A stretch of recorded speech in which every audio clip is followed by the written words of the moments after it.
इनके यहाँ जो है कि काबिल लोग नहीं हैं, वंश से आता है, वंशवादी लोग हैं, पढ़े लिखे लोग नहीं आते हैं, काबिल लोग नहीं है इनके व्यवस्था में। दूसरा क्या आरोप लगाया, इनके व्यवस्था में महिलाओं के लिए कोई जगह नहीं है, इसलिए जो है ये जो है महिलाओं के खिलाफ व्यवस्था है, ये असंवैधानिक व्यवस्था है, ये जो है लोकतंत्र के विरोधी में व्यवस्था है, न्याय नहीं देता है ये, है ना। ऐसा बोल बोल के हमारा व्यवस्था को बदनाम किया इन लोगों ने। क्यों बदनाम किया? क्योंकि ये लोग डरते हैं, ठीक उसी तरह डरते हैं, आदिवासी शब्द से डरते हैं, इसलिए आदिवासी शब्द के जगह वनवासी शब्द हमारे दिमाग में डाल रहा था।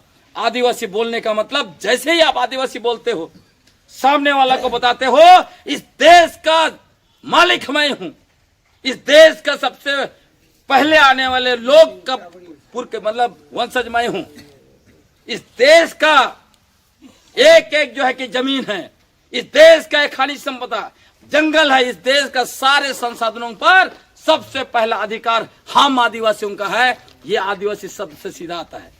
इसलिए जब इसको संविधान में डाला गया था, ड्राफ्ट में संविधान की धारा 13(5) में डाला गया था, तो 1 दिसंबर 1948 को संशोधन संख्या 491 के द्वारा डॉक्टर भीमराव अंबेडकर ने हमारे संविधान से हटवा दिया, हमारा आदिवासी पहचान पर तलवार चला दिया। आज संविधान में आदिवासी शब्द होता तो सोच लीजिए कोई हम लोग को कोल कुकुर नीच और ये सब बोलने का ताकत नहीं रखता। समझ रहे कितना बड़ा हमारे ऊपर हमला हुआ है। और हमारी जमीन, हमारा इलाका, हमारा जंगल, हर चीज को हमसे छीनने के लिए हमारे दिमाग में क्या डाला गया, कानून बना बना के डाला गया कि जंगल सरकार का है, जमीन प्रति जमीन सरकार का है, सब कुछ सरकार का है, खनिज सरकार का है। हम लोग मान लिए धीरे धीरे सुन सुन के, किताबों में पढ़ पढ़ के, और क्या कर रहे हैं हम लोग, कहते हैं प्रति जमीन तो सरकार का है, ये जंगल तो सरकार का है, कहते हैं ना। ऐसे ही हमारे दिमाग में डाल दिया। आदिवासी का मतलब नीच, जंगली, अनपढ़, गंवार, पिछड़ा। तो हम लोग क्या कर रहे हैं, जंगल छोड़ छोड़ के, जमीन छोड़ छोड़ के हम लोग शहर की ओर भाग रहे हैं, और दिक्कु लोग शहर छोड़ छोड़ के जंगल की ओर आ रहा है। हमारा खनिज संपदा, हमारा पहाड़, हमारा जमीन, सब कुछ से अपना वॉइस बना रहा। आप सोच लीजिए, हमारा मुर्गी चेंगना हम लोग पालते हैं, उसको बेच के अपना बिल्डिंग बनाता है, देख रहे हैं ना। महुआ हम लोग चुनते हैं, इमली हम लोग तोड़ते हैं, उसको कम दाम में खरीदता है और उसको बेच के वो बिल्डिंग बनाता है। क्यों? क्योंकि हम लोगों को बांट के रखा हुआ है, हमको पार्टी पार्टी में बांट दिया है, धर्म धर्म में बांट दिया है, खड़िया मुंडा उराव में बांट दिया है। तो ये सब चीजों से निकल के आदिवासी होना पड़ेगा। तो मैं आपको कह रहा था कि ये लोग, यही सारी शक्तियां हमारा पेशा कानून को खत्म करना चाहता है। क्योंकि पेशा कानून लागू होने से क्या हो जाएगा, हमें सारा हक और अधिकार मिल जाएगा। और मैं आपको बताना चाहता हूं, ये लोग कहते हैं पेशा कानून लागू नहीं है, पेशा कानून लागू है। 24 दिसंबर 1997 से देश में पेशा कानून लागू है, जहां जहां अनुसूचित क्षेत्र है। गलतियां कहां हुई है? गलतियां वहां हुई है कि ग्राम सभाओं ने पेशा कानून को स्वतः लागू नहीं किया, यहां गलती हुई है। आज भी हम लोग क्या बोल रहे हैं, सरकार लागू करेगी। जो कानून आपको जंगल में, जमीन में, खनिज संपदा में अधिकार देता है, उस कानून को सरकार लागू करेगी क्या? नहीं करेगी। झारखंड में ड्राफ्ट भी बन रहा है, उड़ीसा में तो अभी कुछ नहीं हो रहा है। लेकिन आप जानिए, आपको मैं बताना चाहता हूं, उड़ीसा में 12 ग्राम सभा के आदिवासी बिना जो है पढ़े लिखे लोग पहाड़ को बचा दिया। किस पहाड़ को? नियमगिरी पहाड़ को। वहां पे बॉक्साइट है। उस नियमगिरी पहाड़ को उड़ीसा सरकार दुनिया का सबसे बड़े एक बॉक्साइट कंपनी वेदांता कंपनी को दे रही थी। उसके लिए उन लोगों ने फर्जी ग्राम सभा बनाया। जब ये केस सुप्रीम कोर्ट गया तो जानते हैं सुप्रीम कोर्ट ने कहा, क्या कहा? वही पेशा कानून 1996 के बलबूते, जबकि आज भी लोग बोलते पेशा कानून 96 लागू नहीं है। लागू है, सरकार नहीं कर रही वो अलग बात है, आपको ग्राम सभा को लागू करना है। 12 ग्राम सभाओं ने वहां पेशा कानून के बदौलत अपना पहाड़ को बचा लिया। उन्होंने स्पष्ट कहा पेशा कानून देख लो धारा 4, इस पहाड़ पर हमारा अधिकार है कि नहीं है। तुम संविधान का अनुच्छेद 24 और 25 देख लो, ये 25-26 देख लो, हमारे इस पहाड़ पर अधिकार है कि नहीं है। सुप्रीम कोर्ट ने कहा जो ग्राम सभा तय करेगा वही होगा। हम भी अगर चाहेंगे तो नियमगिरी पहाड़ को जो है कि हम वेदांता को नहीं दे सकते हैं। सुप्रीम कोर्ट ने एक आदमी को भेजा अपने के यहां से, कहा कि सारे 12 ग्राम सभा के लोग बैठेंगे, उड़ीसा सरकार के पदाधिकारी बैठेंगे, सुप्रीम कोर्ट का प्रतिनिधि बैठेगा और वो लोग सिर्फ सुनेंगे कि गांव के लोग आदिवासी क्या तय कर रहे हैं। उस सभा में 12 ग्राम सभा का आदिवासी ने तय करके बता दिया कि ये पहाड़ हमारा है, तुमको नहीं देंगे। सुप्रीम कोर्ट ने ठप्पा लगा दिया।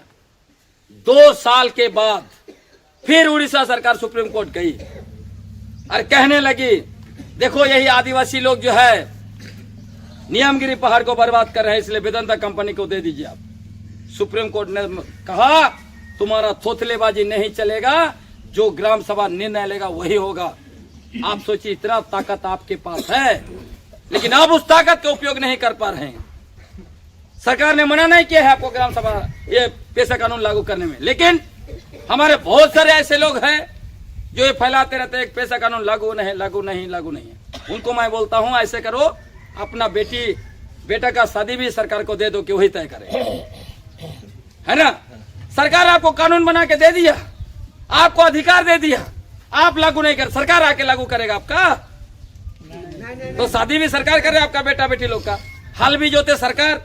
ऐसे भी हम लोग तो भिखमंगा बनिए न गए हैं। हमारा पुरखा लोग, सोचिए हमारे पुरखे कितने क्रांतिकारी थे, इस इलाके में आए, जंगलों को काटा, साफ किया, खेती योग्य जमीन बनाया, इसलिए आपको खुद करती अधिकार मिला।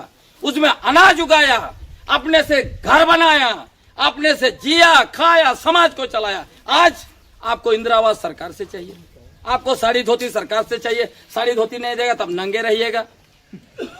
कैसे हम लोग हैं भाई। और उतना ही नहीं, जब ब्रिटिश हुकूमत ने कहा मुंडा लोग को तुम बताओ कैसे कह सकते हो कि ये छोटा नागपुर तुम्हारा है, 14,000 आपके पुरखे ने चिट्ठी लिखा। उसमें लिखा मुंडा जन देयर कंट्री, मुंडा और उनका देश, एसी रॉय साहब का किताब पढ़िए। क्या लिखा उन्होंने? लिखा यदि छोटा नागपुर मुंडाओं का नहीं है तो किसी का भी नहीं है। आपके पुरखे यहां से जो है कि पत्थर ढो के कलकत्ता तक पहुंच गए। आपको कलकत्ता जाना है पत्थर ढो के, आपको सिर्फ ग्राम सभा मजबूत करना है, वो भी आप नहीं कर रहे हैं। आपको लग रहा है दिक्कू आएगा वही सब करेगा। एक अफसर धमकी देता है आप डर जाते हैं। तो समाज आपका है, गांव आपका है, ये मुंडा दिसुम आपका है कि ये दिक्कू लोग का है। इसीलिए ये जो पेशा कानून है आपको अधिकार दे रहा है। और ये जो मैंने कहा कुर्मी महतो अभी से विरोध नहीं कर रहे थे। जब पेशा कानून को हम लोगों ने कहा कि लागू करो सही नियम वाले बनाकर, ये लोग अभी क्या बोल रहे थे? पेशा कानून काला कानून है। जब तक कुर्मी महतो को आदिवासी नहीं बनाते हो, एसटी का दर्जा नहीं देते हो, तब तक पेशा कानून काला कानून है। वाह, मतलब हम आदिवासी लोग काले, हमारा कानून काला, तो तुम काला काहे होना चाहते हो? है या तो हम काले लोग हैं, हमारा कानून काला, हमारा बेटी बहन काला, और तुम आओगे तो हम सब गोरे हो जाएंगे। हम लोग गोरा नहीं होना चाहते। कुर्मी मातो भाई लोग आप अपने गोरे रहिए, क्योंकि आप लोग गोरे ही लोग हैं, है ना। तो ये लोग हमारा कानून का भी विरोध। और मैं बताता हूं कि उस समय से ही अच्छे से पेशा कानून लागू होने नहीं हुआ। उसका कारण यही लोग है, कुर्मी महतो।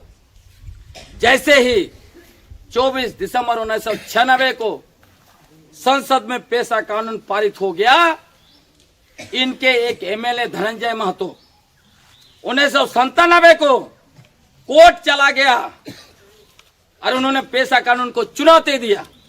कहा कि पेशा कानून असंवैधानिक है या संविधान का अनुच्छेद 14 का उल्लंघन करता है। और वो केस चला चला चला चला और बीच में ये लोग क्या कहने लगे कि आदिवासियों की जनसंख्या 50% 1874 में 112 अनुसूचित जिला कानून आया। देख लीजिए उस कानून को, उस कानून में क्या लिखता है उसके बारे में सब छोटा छोटा पुस्तिका में आपको मिलेगा। इसलिए मैं बोलता हूं पढ़ना है सभी लोग को, हम लोग नहीं पढ़ते हैं। उस कानून में कहीं भी आधार नहीं है जनसंख्या। आधार क्या है? हमारे पुरखों ने अंग्रेजी शासन व्यवस्था को स्वीकार नहीं किया, कहा कि हमारा अपना पारंपरिक व्यवस्था है, अंग्रेजों के खिलाफ लड़े, इसीलिए अनुसूचित क्षेत्र अनुसूचित डिस्ट्रिक्ट बनाया गया उस टाइम में। और झारखंड में 2, झारखंड नहीं था तब, चुटिया नागपुर और संथाल परगना, ये 2 ही जिला थे। बाद में उधर हजारीबाग सबको निकाल दिया उसमें से। तो हमारा बहुत बड़ा इलाका है जो मुंडा लोग आज भी बताते हैं ना चुटिया नागपुर, वही पुराना चुटिया नागपुर के लिए लड़ना है। अभी हम सिमटते जाएंगे तो हमको धक्का देते जाएगा, सबको कब्जा करते जा रहा है। हमको विस्तार में जाना है। हमारा पुराना चुटिया नागपुर था, उसकी लड़ाई लड़नी है। लड़ने है कि नहीं? पुराना चुटिया नागपुर हमको चाहिए। ये हम ये स्वीकार नहीं करेंगे। तुम आके हमारा सारा कब्जा कर लिया और अभी भी बोलते हो तुम्हारा जनसंख्या खत्म हो गया, इसलिए मुझे सब पद हमें चाहिए। हम जो हथु मुंडा बनेंगे बोलता है ये लोग बोलता है हम मुखिया हमको चाहिए, हमको सीएम चाहिए। बाप रे बाप, हमारा इलाका में तुम आए सब चीज कब्जा किए, चलेगा? ये नहीं चल सकता है। तो हमारी लड़ाई इसीलिए बहुत बड़ी है। और ये पेशा कानून हमारा सबसे बड़ा हथियार है। और मैं बता रहा था ये लोग 2005 में वो जो धनंजय महतो ने जो केस किया था उसी के आधार पर झारखंड हाईकोर्ट ने पेशा कानून का धारा 4G को असंवैधानिक घोषित कर दिया। अब हमारे तरफ से पता नहीं कौन लड़ा, हमको पता भी नहीं। उनको बताना चाहिए था कोर्ट को कि अनुसूचित क्षेत्र तो बना नहीं है, उसमें तो जनसंख्या आधार होना ही नहीं चाहिए। इस बात को लाया नहीं। और ये लोग किसको दिखाया? 1961 का जो है, नहीं 1965 का फेवर कमीशन जो पहली बार बोला कि नए अनुसूचित क्षेत्र बनेंगे वहां जनसंख्या एक क्राइटेरिया होगा जहां 50% से अधिक होना चाहिए। तो ये तो हमारा नया एरिया तो है नहीं, तो तुम उसके आधार पर कैसे निर्णय दे दिया? या कह रहे हो कि ये जो है क्या असंवैधानिक है। लेकिन जब ये केस सुप्रीम कोर्ट गया, इधर एक छोटी किताब है भाई, वो भी सुप्रीम कोर्ट के जजमेंट, आप लोगों के पास बहुत के पास है, पढ़िएगा उसमें। और उस जजमेंट में सुप्रीम कोर्ट ने क्या कहा है, बहुत मार्केबल चीज है जानना। उस जजमेंट में सुप्रीम कोर्ट ने कहा, वहां भी आर्गुमेंट वही दिया था ये लोग कि अनुसूचित क्षेत्र के 112 ब्लॉक में आदिवासियों की जनसंख्या 50% से कम हो गई है, इसलिए इसको जो है खारिज करना चाहिए। एकल पद पर आरक्षण इनको नहीं देना चाहिए, मुखिया पद का पद में दूसरों को भी घुसाना चाहिए। सुप्रीम कोर्ट का फैसला स्पष्ट बोला। सुप्रीम कोर्ट ने कहा, केजी बाला कृष्णन एक दलित जज थे उस समय में दक्षिण से, उन्होंने कहा कि आदिवासी इलाके में बाहरी लोग जा जा के जो है कि उनकी जनसंख्या ज्यादा हो गई है। हमें इसलिए नहीं भूलना चाहिए कि ये सारे इलाके ऐतिहासिक रूप से आदिवासियों के थे, इसलिए पेशा कानून असंवैधानिक नहीं है। महतो लोग फलट हो गया। समझ रहे हैं कि कब से हम लोग हम पर वार कर रहे हैं ये लोग। और आज ही बोलता है कि हम सरकार से मांग रहे हैं, आदिवासियों को तकलीफ क्या है? तुम आज से हमारे ऊपर हमला कर रहे हो। उसके बाद जब सुप्रीम कोर्ट में हार गया तब फिर से 2010 में झारखंड हाईकोर्ट में चैलेंज कर दिया, ये कहते हुए कि अनुसूचित क्षेत्र को खत्म करो, क्योंकि आदिवासियों की जनसंख्या 50% से कम हो गई। फिर वही जनसंख्या। तब इनको 2015 तक सुनवाई हुई झारखंड हाईकोर्ट में। 16 में सरकार ने कहा कि तुम्हारा आर्गुमेंट बकवास है, तुम्हारा केस खारिज करते हैं। फिर से ये लोग पटकनी ही खाया, है ना, बार बार पटकनी खाया। उसके बाद अभी जब हम लोग मैं बता दिया कि पेशा कानून लागू करने वो मांग कर रहे हैं, तो क्या बोलता है, पेशा कानून काला कानून है। और आपको मैं बताना चाहता हूं, आज इसी में आएंगे, लेकिन इसका पेशा कानून से जुड़ाव है जिसको आपको समझ है। ये लोग क्यों विरोध कर रहा है अनुसूचित क्षेत्र का, क्यों पेशा कानून का विरोध करता है, दूसरी तरफ आदिवासी भी बनना चाहता है, क्यों? उसका कारण यह है, अभी मुझे मिल गया सारा कागज। जब ये लोग यहां महाराष्ट्र से आए थे आपके इलाके में, सोना हाथों में आपका कोई रिश्तेदार है सोना हाथों में? एक गांव नहीं, पूरा सोनाहातू ब्लॉक के अंदर में, सिल्ली के आसपास, ये मनभूम जिसको बोलते उससे इधर सरायकेला खरसवाई से जुड़ता है, जिसको मनभूम कहा जाता है।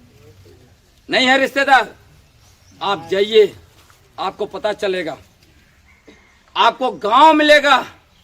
उन कई कैसे गांव मिलेंगे जहां एक आध दो मुंडा परिवार होगा, कहीं मुंडा परिवार बिल्कुल भी नहीं, एक भी नहीं है, लेकिन ऐसे ससंदरी आपको गांव में मिलेगा, आपको पत्थलगाड़ी मिलेगा। तो भाई जब ससंदरी गांव में था है, आज भी पत्थलगाड़ी है और पूरा महतो लोग भरा हुआ है, ये गांव तुम्हारा कैसे हो गया?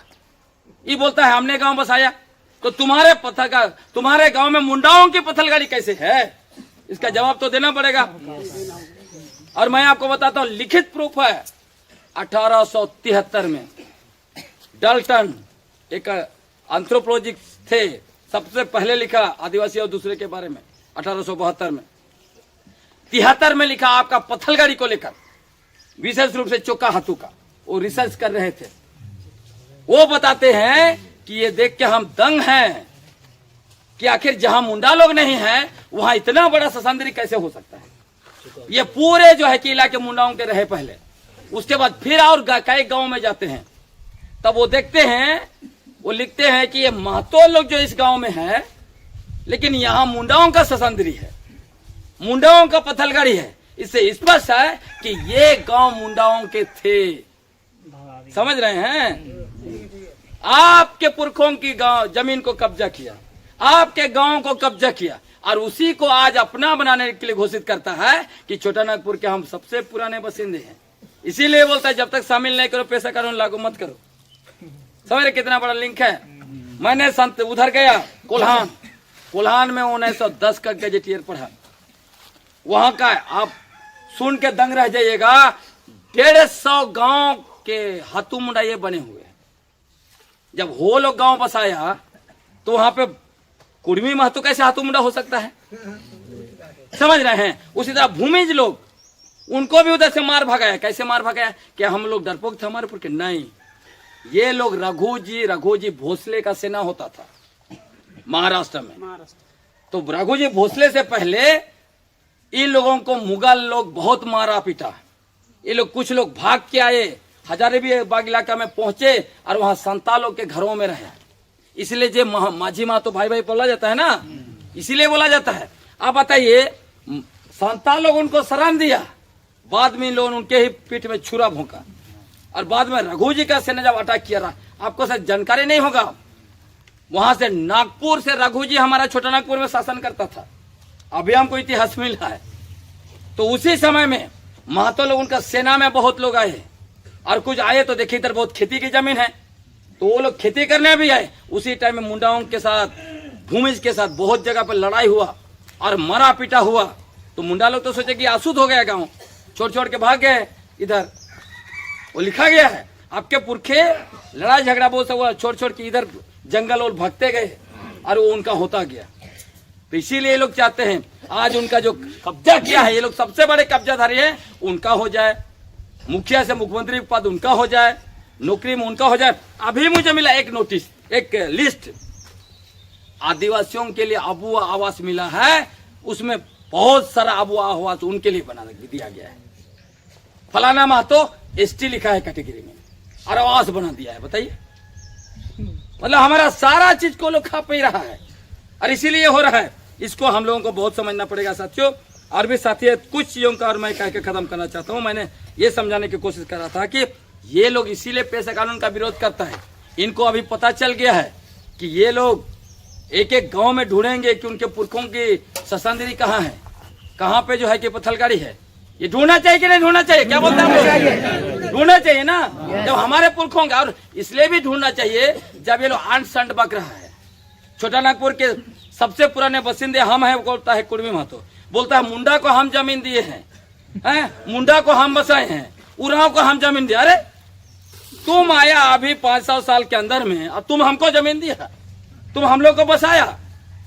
तो सबसे पहले यहाँ मुंडारी भाषा समूह के लोग आए, छोटे नागपुर के वही मालिक हैं, और तुम खुद को मालिक बता रहे, बर्दाश्त करेंगे हम लोग? बोलता था ये लोग, राज सभ्यता हमारा है, सबसे पुराना सभ्यता, सिंधु घाटी से भी पुराना, मोहनजोदड़ो से पुराना। तब मैंने खोज के निकाला, राड सभ्यता बताता है 30 करोड़ साल पुराना। अरे लोग बोलते हैं 65,000 साल पहले आए अफ्रीका से, तो तुम 65